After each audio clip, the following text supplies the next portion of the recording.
नमस्कार, मी हेमंत देसाई ऑफिशियल या माझ्या यूट्यूब चॅनलमध्ये आपलं मनापासून स्वागत करतो। आज आपल्याला बोलायचं ते मुख्यमंत्री एकनाथ शिंदे यांच्याबद्दल। एकनाथ शिंदे यांनी अनेक निर्णय हे बिल्डर धार्जिणे घेतले असल्याचा आरोप होत आहे आणि तो आरोप हे सरकार त्यांचं हे सरकारमध्ये सिडकोमध्ये सरकारमध्ये बिल्डरांचे दलाल आहेत असा थेट आरोप भारतीय जनता पक्षाचे आमदार गणेश नाईक यांनी केला। गणेश नाईक आपल्याला माहिती आहे की शिवसेनेचे बाळासाहेबांच्या काळात अतिशय जवळचे सहकारी होते, नेते होते शिवसेनेचे मोठे।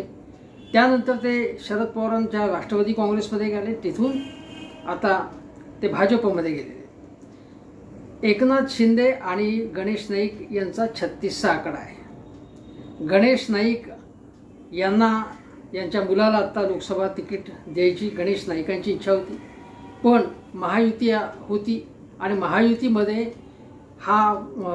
ते तिकीट ठाण्याचं, ज्याच्यामध्ये नवी मुंबई क्षेत्र आहे, ते गणेश नाईकांचा सगळा बालेकिल्लाही त्यात येतो, ते नरेश म्हस्केंना तिकीट मिळालं आणि गणेश नाईकांच्या मुलाला तिकीट मिळालं नाही। आता ही विधानसभा निवडणूक होणार आहे, तिथेही गणेश नाईक आणि त्यांच्या चिरंजीवांना विधानसभा निवडणूक लढवायची आहे आणि त्यासाठी सुद्धा आता महायुतीमध्ये काही झटापट करावी लागते का बघायचं।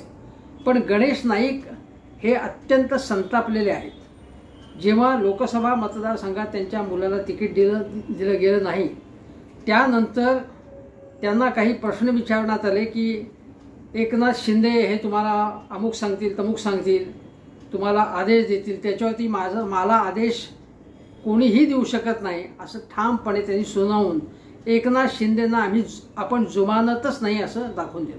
मी स्वयंभू नेता आहे, भाजपचा जरी असलो तरी मी माझ्या बळावरती नेता झालेलो आहे, तेव्हा मला शहाणपणा कोणी शिकू नये, माझ्यावरती दादागिरी केलेली खपवून घेतली जाणार नाही असं त्यांनी वेगवेगळ्या प्रकारे सांगितलं। पण आता जो त्यांनी आरोप केला तो अत्यंत गंभीर आहे। ते म्हणतात की राज्य सरकार, प्रशासन आणि सिडकोत काही दलाल आहे आणि शिंदेंनी दिलेल्या आदेशांची 13 महिन्यात अंमलबजावणी झाली नाही। मुख्यमंत्र्यांच्या शब्दाला 5 पैशाचीही किंमत नाही असं ते म्हणतात।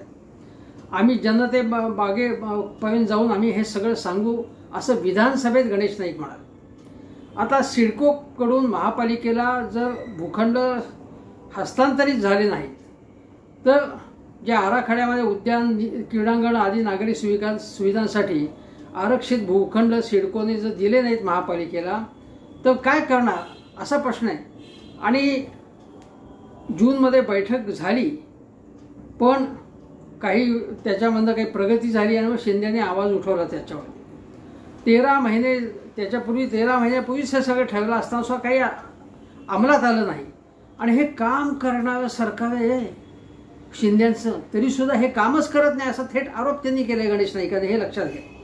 ते म्हणतात की नवी मुंबई विकसित करण्यासाठी 50 पैसे ते 1 रुपया प्रति मीटर इतक्या नाममात्र दराने सरकारने जमिनी घेतल्या, त्यापैकी 40 किलोमीटर क्षेत्र महापालिकेकडे ट्रान्सफर झालं, पण या क्षेत्रासाठी महापालिकेला अधिकार दिले नाहीत तर इन्फ्रास्ट्रक्चर डेव्हलपमेंट होणार कशी, नागरी सुविधा निर्माण होणार कशा, हा गणेश नाईकांचा सवाल अत्यंत रास्त आहे। मुख्यमंत्र्यांनी आदेश देऊन स्मरणपत्र पाठवले अनेकदा, पण काहीही घडलं नाही, काही प्रगती झाली नाही। हे काम करणारं सरकार असून असं का होतं मला काही कळत नाही, कामच होत नाही आहे। सरकारमध्ये दलाल आहेत असं ते म्हणाले गणेश नाईक आणि नागरी सुविधासाठी भूखंड दिले जाईपर्यंत इतर भूखंड वाटपाला स्थगिती द्यावी अशी त्यांनी मागणी केली। आता त्याच्या पुढे अनेक गोष्टी त्यांनी सांगितल्यात की महापालिका आयुक्तांनी काही झाडू मारायचा का, म्हणजे भूखंडच ते मिळाले नाहीत तर सुविधा कशा होणार आणि सुविधा निर्माण झाले नाहीत तर लोक बोंब मारणार, हे स्पष्ट आहे। आणि याच्यामध्ये त्यांनी असं म्हटलंय की सिडको आणि शासनामध्ये हे जे सगळं काही घडतं आहे त्याच्यामध्ये आर्थिक व्यवहार आहेत आणि सिडकोमध्ये आहेत किंवा शासनामध्ये बिल्डरांचाच दलाल आहे, बिल्डर सांगतील त्याप्रमाणेच होत आहे। मग आता हे भूखंड का ट्रान्सफर केले जात नाही आहेत किंवा याच्यामध्ये काही कारस्थान आहे का, सिडकोमध्ये दलाल आहे तर सिडकोमध्ये दलाल आहेत गणेश नाईक म्हणतायत, हे अत्यंत गंभीर आहे। आणि सिडको बाबत यापूर्वी सुद्धा आरोप झालेत। मला आठवते की राधाकृष्ण विखे पाटील यांनी ते विरोधी पक्षनेते असताना त्या भागामध्ये ज्या काही गडबडी सुरू आहेत सिडकोमध्ये सुद्धा, त्याबाबत त्यांनी देवेंद्र फडणवीसांवरती आरोप केला होता जेव्हा फडणवीस हे मुख्यमंत्री होते. पुढे राधाकृष्ण विखे पाटील हेच भाजपमध्ये सामील झाले, मंत्री झाले आणि त्यांनी आपल्या मुलालाही खासदारकी मिळवून दिली. आता तो पराभूत झाला आहे. पण बघा काय काय चाललं आहे हे. आता हे सिडकोचं झालं. आता एकनाथ शिंदे सरकार हे बिल्डरांचं आहे का किंवा दलालांचं आहे का असा प्रश्न गणेश नाईक भाजपचे जेव्हा विचारतात तेव्हा मंगल प्रसाद लोढा हे भाजपचेच आहेत, मोठे बिल्डर आहेत ते. हे आपण लक्षात घेतलं पाहिजे. मंगल प्रसाद लोढा आणि लोढांचं आता अनेक ठिकाणी मोठमोठ्या वसाहती होत आहेत त्यांच्या रिडेव्हलपमेंटचे अनेक प्रोजेक्ट्स त्यांना मिळत आहेत आणि लोढांकडे प्रचंड संपत्ती आहेत. लोढा हे मुंबईचे एक पालकमंत्री आहेत. ते मुंबई महानगरपालिकेच्या मुख्यालयात बसूनच फरमानं सोडतात आणि आपली अनेक कामंही ते करून घेतात. त्यामुळे मंगल प्रसाद लोढा हे भाजपला अतिशय योग्य नेते वाटतात. अतिशय त्यामुळे त्यांची भाजपवरती कृपा आहे, भाजपची त्यांच्यावर कृपा आहे, कारण सरकार त्यांचं असल्यामुळे त्यांना फायदा होतो त्यांना बिल्डर म्हणून. आणि हे सरकार सर्वसामान्यांचं असल्यामुळे की काय मला माहिती नाही, बिल्डरांचंच अधिक कल्याण केलं जातं आहे, सर्वसामान्यांचं कल्याण केलं जातं की नाही हा प्रश्न निर्माण झालेला आहे. आता दुसरा प्रश्न, हे लोढा प्रकरण हे भाजपचं आहे. गणेश नाईकांनी काय सांगितलं तुम्हाला सांगतो. आणि गणेश नाईकांसारख्या नेत्याची दखल घ्यावी लागेल, कारण नवी मुंबईचे ते किंग आहेत. नवी मुंबई महानगरपालिकेत त्यांची सत्ता आहे, ठाणे जिल्ह्यामध्ये त्यांची मोठी ताकद आहे. तेव्हा त्यांना जर दुखावण्यात आलं तर विधानसभेमध्ये त्याचा फटका नक्कीच महायुतीला बसणार यात शंका नाही.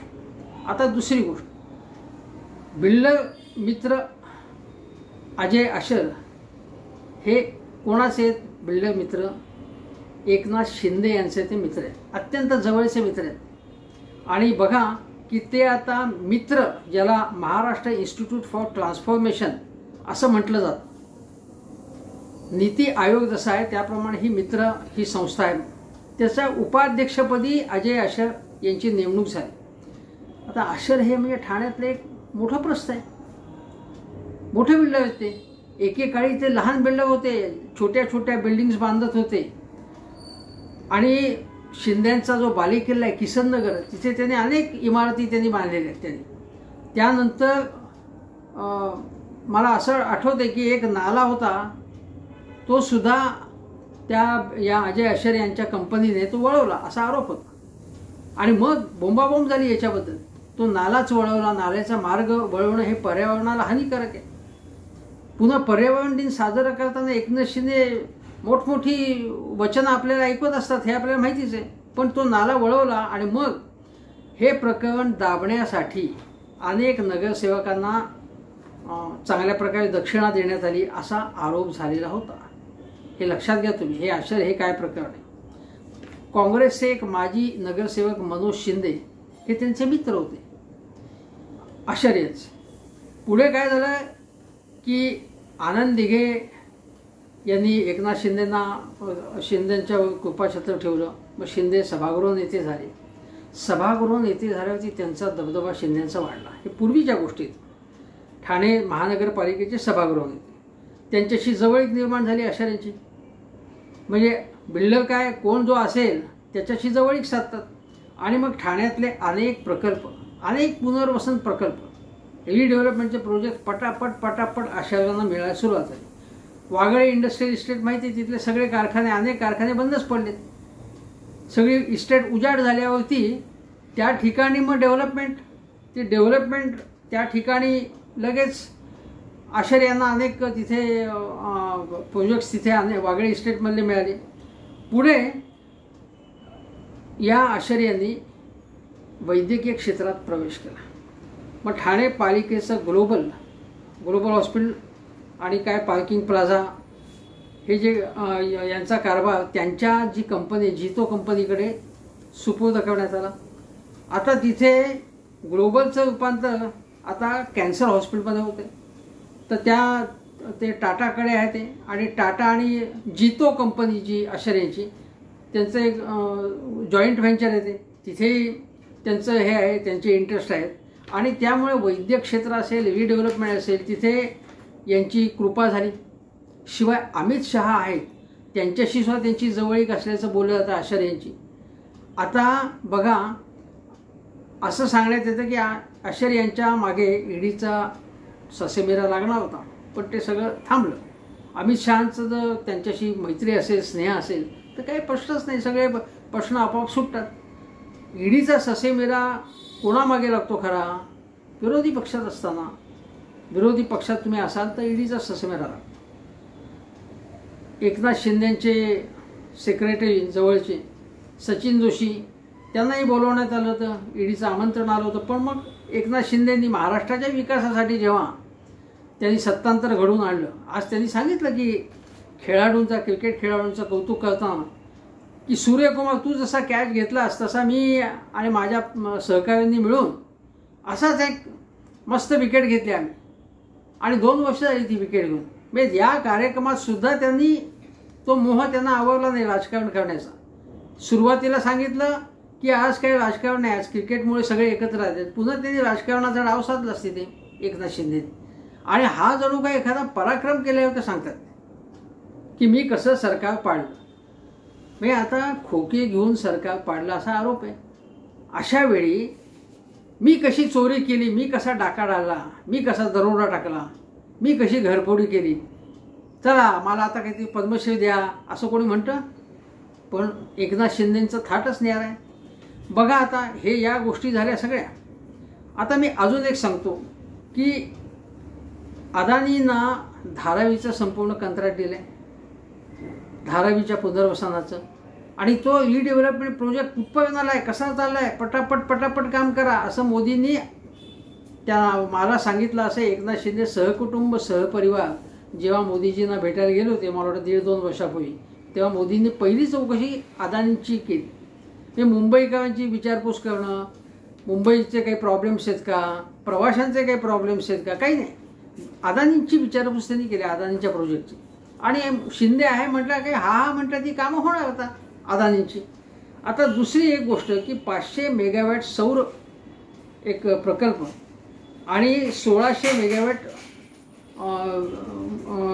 औष्णिक प्रकल्प असा एक त्याचं कंत्राट देण्याचं चाललं आहे, आणि ही या प्रकल्पातनं वीज खरेदी करायची आहे.